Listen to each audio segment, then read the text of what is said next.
એટલે ભારતનો રણ વિસ્તાર. ભારતના રણ વિસ્તારને આપણે રણ બે પ્રકારના હોય છે. એક સૂકા રણો જે રાજસ્થાનના થાર રણ પ્રકારના રણ છે, અને ખારા રણ એટલે ખારાશવાળા સલાઇન ડેઝર્ટ જેને કહીએ છીએ. તો ઇન્ડિયન ડેઝર્ટ છે ત્રીજું પ્રોવિન્સ છે, ત્રીજું ઝોન છે, અને એમાં 2 પ્રોવિન્સીસ છે. સેમી એરિડ ઝોન ભારતના પશ્ચિમ કિનારામાં ઘણો મોટો વિસ્તાર છે, તે જ્યાં આગળ વરસાદ અર્ધસૂકા શુષ્ક પ્રદેશો કહે છે, વરસાદનું પ્રમાણ ઓછું છે, તેવા સેમી એરિડ ઝોનનો વિસ્તાર છે. પશ્ચિમ ઘાટ દક્ષિણ ગુજરાતથી શરૂ કરી અને કન્યાકુમારી સુધીના જે વિસ્તારમાં ફેલાયેલી પર્વતમાળા છે, મોટી પર્વતમાળા છે, તે એક પોતે જ એક મોટું બાયોઝોગ્રાફિકલ પ્રોવિન્સ છે. ભારત રાષ્ટ્રનો ખૂબ જ મોટો ભાગ, સૌથી મોટો ભાગ એ ડેકન પેનિન્સ્યુલા છે, અને એ ડેકન પેનિન્સ્યુલા છે એ એક બાયોજોગ્રાફિક ઝોન મોટામાં મોટો છે. ત્યાર પછી ગંગા અને યમુના નદીના પ્લેન્સ, એનો તટીય વિસ્તાર, એના મેદાનોનો વિસ્તાર, અને ખૂબ જ મોટો લાંબો દરિયા કિનારો ધરાવતા રાષ્ટ્રનો coastal province. North east region જે આપણા ઉત્તર પૂર્વમાં આવેલા જે રાજ્યો છે, તેની જ્યોગ્રાફી, તેની ટોપોગ્રાફી જુદા પ્રકારની છે. તો એ એક આખું નવું પ્રોવિન્સ બન્યું છે. એ ઇન્ડો મલાયન ઝોનનો ભાગ છે, અને ભારતની અંદર જે 3 બાયોડાયવર્સિટી હોટસ્પોટ છે તેમાંનો એક આ ભાગ છે. અને છેલ્લે આપણા આંદામાન નિકોબાર અને લક્ષદ્વીપ જેવા આઇલેન્ડનું એક પ્રોવિન્સ. આ રીતે ભારતને બાયોજોગ્રાફિક દ્રષ્ટિએ 10 ઝોનમાં વિભાજિત કરવામાં આવેલ છે.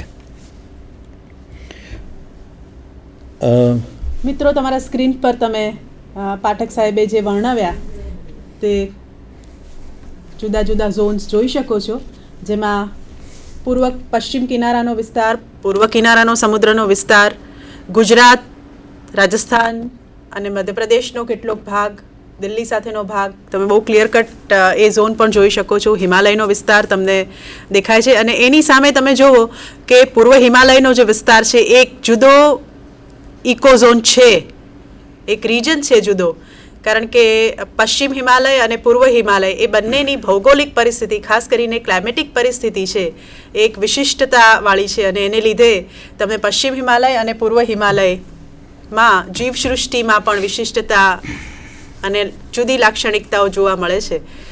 તો દક્ષિણનો જે આપણે ઉચ્ચ પ્રદેશ કહીએ છીએ, ડેક્કન પ્લેટો તરીકે જાણીતો છે, અને મધ્યનો વિસ્તાર છે. તો તમે બહુ જ ક્લિયર કટ આ ઝોન્સ આમાં જોઈ શકો છો. આપણે આમાં ઇન્ડિકેટર્સ બતાવવા માટે આમને એસ્કેપ કરી અને બતાવીએ. સ્લાઇડને સ્ક્રીન પર રાખશો જરા.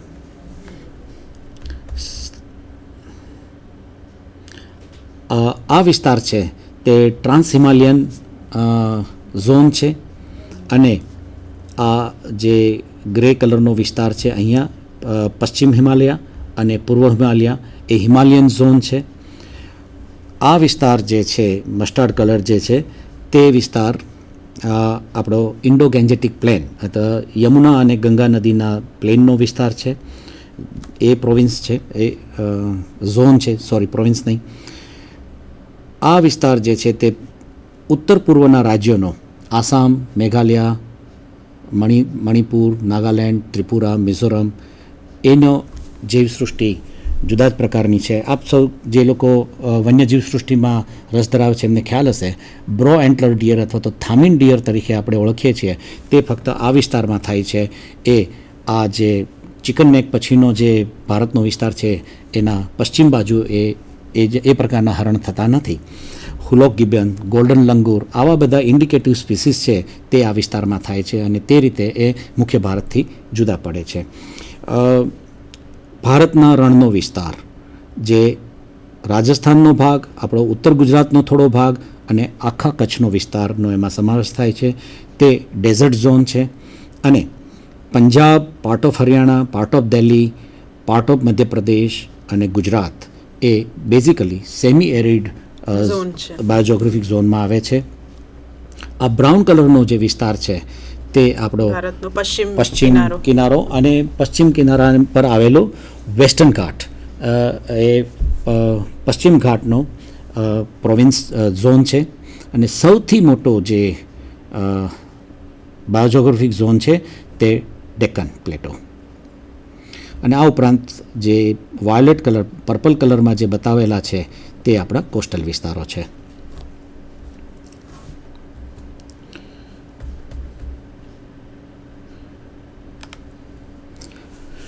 આ જ બાયોજોગ્રાફિક ઝોન્સને આપણી પાસે સમય હવે પૂરો થઈ રહ્યો છે કેમ? હા, એટલે આપણે બસ આ વાત પરથી હવે ગુજરાતની વાત પર બાયોજોગ્રાફિક પ્રોવિન્સની મેં વાત કરી. એક ખાલી ફક્ત એક ઉદાહરણ તરીકે બતાવું કે ડેઝર્ટ ઇન્ડિયન ડેઝર્ટ જે છે એને એક ઝોન બનાવ્યો છે, પરંતુ ડ્રાય ડેઝર્ટ્સ અને સલાઇન ડેઝર્ટ્સ એમ બે જુદા ભાગ પડી અને પ્રોવિન્સ બનાવવા.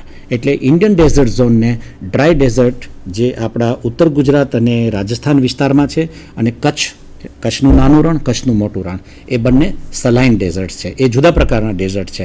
તો આ રીતે જુદી ભૌગોલિક પરિસ્થિતિને લીધે ડેઝર્ટ ઝોનને બે જુદા જુદા પ્રોવિન્સમાં વિભાજિત કરેલા છે. એવી જ રીતે અન્ય ઝોન્સ જે છે એમને પણ આવા જ કોઈ ભૌગોલિક કારણો અથવા તો આવા જ કોઈ ભૌગોલિક પરિમાણોને આધારે પ્રોવિન્સીસમાં વિભાજિત કરી અને 26 પ્રોવિન્સ બનાવવામાં આવેલા છે. એટલે મિત્રો, જેને આપણે વિભાગો અને પછી પાછા અભ્યાસની સરળતા ખાતર આપણે જે સબ ડિવિઝન્સ કહીએ છીએ, એટલે સ્થાનિક વૈશ્વિક કક્ષાથી રાષ્ટ્રીય કક્ષા અને રાષ્ટ્રીય કક્ષાથી સ્થાનિક કક્ષાની કેટલીક વિશિષ્ટતાઓને ધ્યાને લઈને અભ્યાસની સરળતા ખાતર આપણે વળી પાછા એને 26 મને લાગે છે પેટા વિભાગો કરીએ પાડ્યા છે. ભારત વિશ્વ સ્તરથી ભારતના સ્તર પર ભારત સ્તર પરથી હવે આપણા રાજ્ય સ્તરની વાત કરીએ તો ગુજરાત રાજ્યનો કુલ વિસ્તાર જે છે, એક તો ગુજરાત રાજ્યની જે પરિસ્થિતિ એ ભારતના પશ્ચિમ કિનારા પર છે, અરબી સમુદ્રના કિનારા પર છે. આપણે જાણીએ છીએ તે પ્રમાણે 1600 કિલોમીટર કરતાં વધારે કિનારો છે, 2 અખાત આવેલા છે, 2 રણ આવેલા છે. ગુજરાત રાજ્યની આપણે જિયોલોજિકલ ઇવોલ્યુશન જોઈએ તો આપણને એ પણ ખ્યાલ છે કે સૌરાષ્ટ્ર અને કચ્છ એ પહેલાં આઇલેન્ડ હતા અને સમય જતાં ભૌગોલિક રીતે એ આપણા મેઇનલેન્ડ સાથે જોડાયેલા છે ટેક્ટોનિક મૂવમેન્ટને કારણે અને સિલ્ટેશનને કારણે. તો એના આધારે અને એનાથી પણ આપણે ભૂતકાળની મતલબ ખૂબ જ એન્શિયન્ટ પીરિયડની વાત કરીએ તો આ વિસ્તાર છે તે આફ્રિકાના પૂર્વ કિનારા સાથે જોડાયેલો વિસ્તાર છે. તો આ બધી જ ભૌગોલિક પરિસ્થિતિનો અસર આપણા ગુજરાત રાજ્યની જૈવિક પરિસ્થિતિ પર પણ થયેલી છે. આ ઉપરાંત જે અગત્યની એક બહુ જ અગત્યની બીજી બાબત છે ગુજરાત રાજ્ય માટે, મોટા ભાગની જે મોટી માઉન્ટેન સિસ્ટમ્સ છે તે આપણા ગુજરાતમાં મર્જ થાય છે. ઉત્તરમાંથી અરવલ્લીઝ આપણા ગુજરાતમાં આવે છે, પૂર્વમાંથી વિંધ્યાસ એન્ડ સાતપુડા આપણા ગુજરાતમાં આવે છે, અને સાઉથમાંથી પશ્ચિમ ઘાટ સહ્યાદ્રી આપણા ગુજરાતમાં આવીને મર્જ થાય છે. તો આ માઉન્ટેન સિસ્ટમ્સ પર, આ પર્વતીય વિસ્તારોમાં જે જૈવિક સૃષ્ટિ હતી તેનું ઇન્ફ્લુઅન્સ પણ આપણા ગુજરાત પર, ગુજરાતની જૈવિક ભૌગોલિક પરિસ્થિતિ પર થયેલી છે. કોસ્ટલ વિસ્તાર, માઉન્ટેન સિસ્ટમનો ઇન્ફ્લુઅન્સ અને પ્લેન્સ, એના આધારે ગુજરાત ઇકોલોજી કમિશન દ્વારા ગુજરાતના બાયોજોગ્રાફિક વિષયને માટે સંશોધન કરવામાં આવ્યું અને ગુજરાતને 8 ઇકો રિજન્સમાં વિભાજિત કરેલ છે.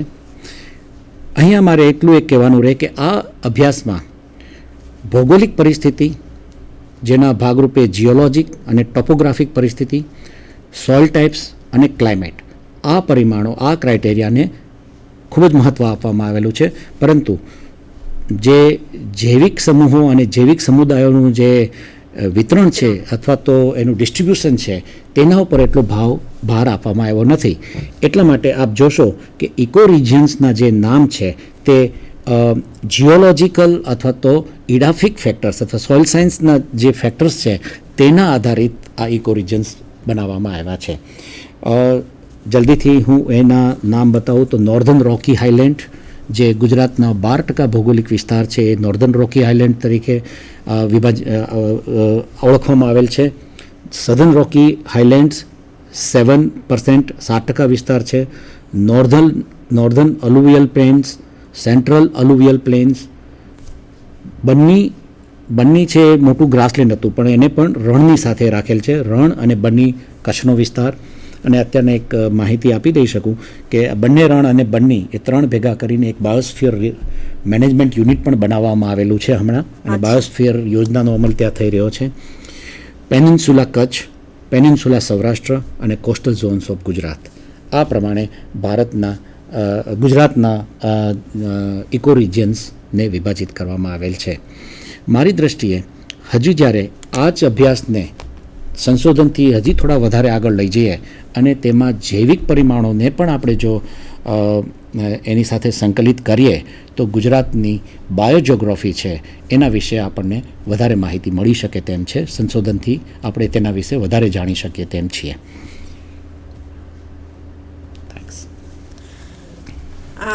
મિત્રો, આજે આપણે ગુજરાતની બાયોજોગ્રાફિકલ ઝોન્સ અને દેશના બાયોજોગ્રાફિકલ ઝોન્સની વાત કરી, અને એમાંથી આખા લેક્ચરનું કંઈ તાત્પર્ય હોય તો જેમ જેમ ટોપોગ્રાફિકલ વૈવિધ્ય વધારે, ક્લાઇમેટિક વૈવિધ્ય વધારે, તેમ તેમ તમારે ત્યાં બાયોડાયવર્સિટી વધારે.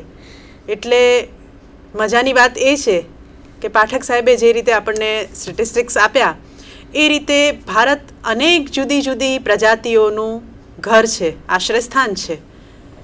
તો પાઠક સાહેબ, આ ક્ષણે મને એ પૂછવાની ઈચ્છા થાય કે ભારત અને ગુજરાત બંને આ રીતે બહુ જ ગૌરવ કરી શકે એવી બાબત છે કે ભૌગોલિક વૈવિધ્ય જેને આપણે કહીએ છીએ ઘણું હોવાથી અનેક પ્રજાતિઓનું આશ્રયસ્થાન, અનેક પ્રજાતિઓનું ઘર ગુજરાત પણ છે.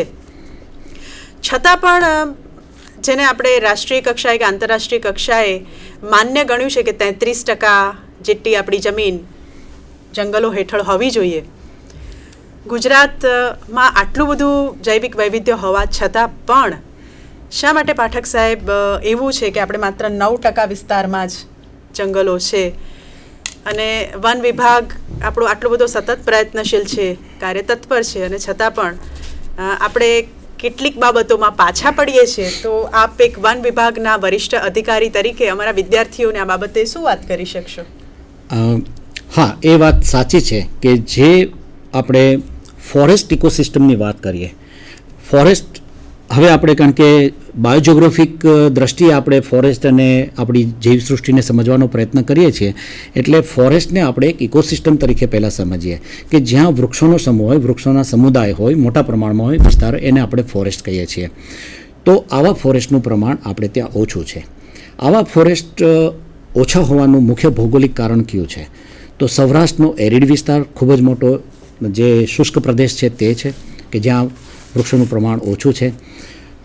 આપણે ત્યાં 2 મોટા ખારા રણ આવેલા છે, સલાઇન ડેઝર્ટ્સ આવેલા છે, ગ્રેટ ડેઝર્ટ ઓફ કચ્છ અને લિટલ રણ ઓફ કચ્છ, બરાબર છે. આ બંનેનો વિસ્તાર લગભગ 25,000 ચોરસ કિલોમીટર જેટલો થાય છે.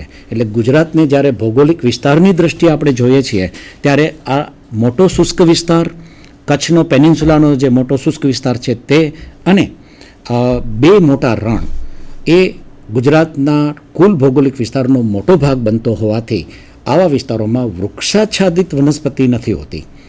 પરંતુ એવું નહીં માનવું કે વૃક્ષાચ્છાદ વનસ્પતિ ન હોય તો ત્યાં આગળ બીજી જીવસૃષ્ટિ નહીં હોય.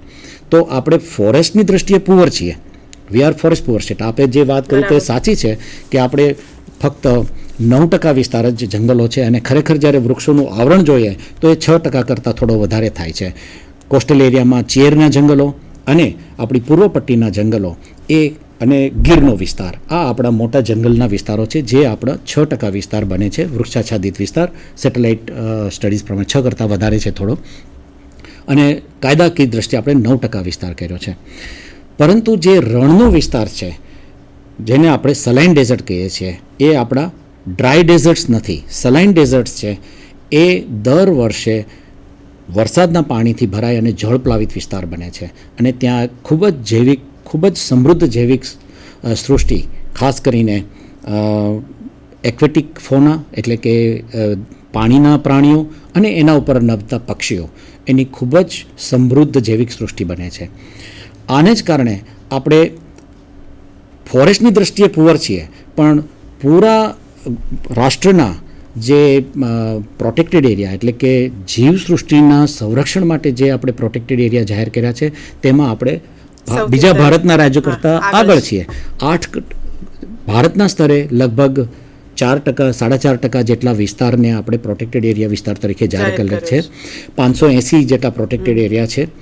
આપણે ત્યાં લગભગ 8.7% 8.7% જેટલો આપણો ભૌગોલિક વિસ્તાર છે એને આપણે પ્રોટેક્ટેડ એરિયા જીવસૃષ્ટિના સંરક્ષણ માટે આપણે કરેલ છે. મેં છેલ્લે એક ટૂંકમાં વાત કરું કે આપણે બાયોજોગ્રાફીનો જે અભ્યાસ કરીએ છીએ તેના આધારે આપણે કોન્ઝર્વેશન જ્યોગ્રાફી અથવા તો કન્ઝર્વેશન પ્રશાખા જે છે બાયોજોગ્રાફીની, કન્ઝર્વેશન બાયોજોગ્રાફી એમાં કેવી રીતે ઉપયોગ કરીએ છીએ.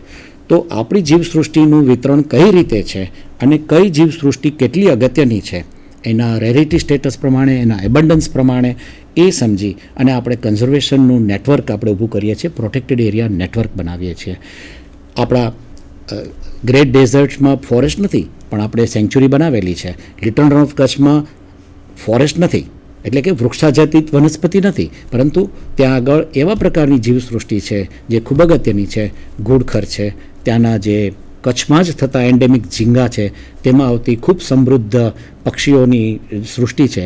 તેને કારણે આપણે કચ્છના નાના રણને પણ અભયારણ્ય તરીકે જાહેર કરીને ત્યાંની જીવસૃષ્ટિને આપણે સુરક્ષિત રાખીએ છીએ. તો જે મેં અગાઉ કીધું હતું કે બાયોજોગ્રાફીનો પર્પઝ છે એ કન્ઝર્વેશન માટે પણ છે અને એના માટે કન્ઝર્વેશન બાયોજોગ્રાફી એક પ્રશાખા બની છે. તે આપણે એનો ઉપયોગ આ રીતે કરીએ છીએ. મિત્રો, પાઠક સાહેબે પોતાના વ્યસ્ત રૂટીનમાંથી આપણી વચ્ચે આજે સમય કાઢ્યો અને ભારતની અને ગુજરાતની બાયોજોગ્રાફી વિશે આપણી સાથે વાતચીત કરી. એ બદલ આપણા સૌના વતી હું પાઠક સાહેબનો આભાર માનું છું. આવતા બુધવારે ફરી પાછા મળીશું બરાબર આ જ સમયે. ત્યાં સુધી નમસ્કાર.